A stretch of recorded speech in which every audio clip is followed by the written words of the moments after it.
Say a prayer for him. Say a prayer for her. In my life, my prayer life, I was struggling.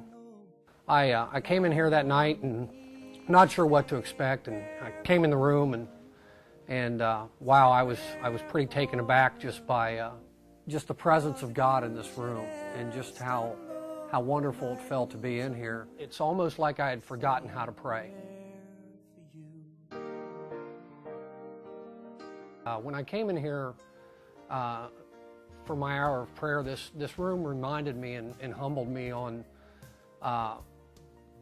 what I had been doing wrong in my prayer life. And I remember that night when I was in here, I was struggling with the lack of compassion. So I remember praying for that specifically, and just asking God just to lay compassion upon my heart especially. Well, I had to be at a Boy Scout day camp that morning.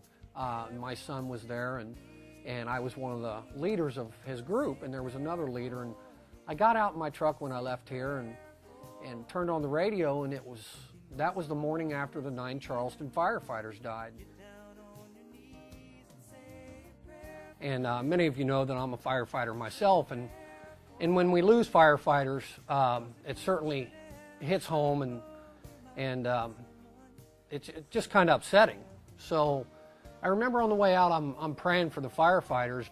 I got to the day camp, and I was one of the leaders of the group, and there was another leader, a friend of mine, and I was telling him these 9 guys that had died the night before, and just how sad it was. And you know, and here I thought I was just having a conversation with him, and one of the 10-year-old boys that was in our group, he tugged on my shirt and he said, "Scott, are you a firefighter?" And I said, "Well, yeah, I am."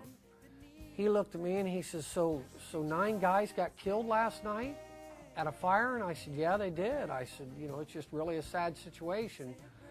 And he just looked right up at me and he says, "Well, would you like to pray for them?"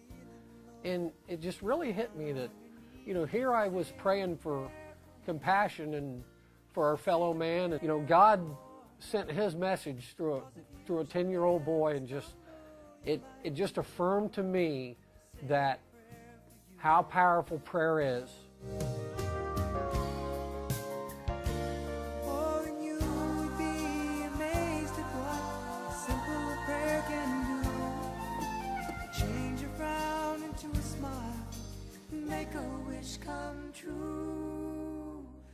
They have a wailing wall, and they have clothespins that you can put your worries on and just leave those worries to God. All the ministries that we have in Marysville, and they have a wall for those ministries. And my chaplain from work actually has got a new startup church, and it was so neat just to be able to pray for him and his church here in Marysville. I encourage you all just to take the time to come into this room and spend some time with God. And the saying is so true that prayer changes people, and prayer certainly, it will change lives.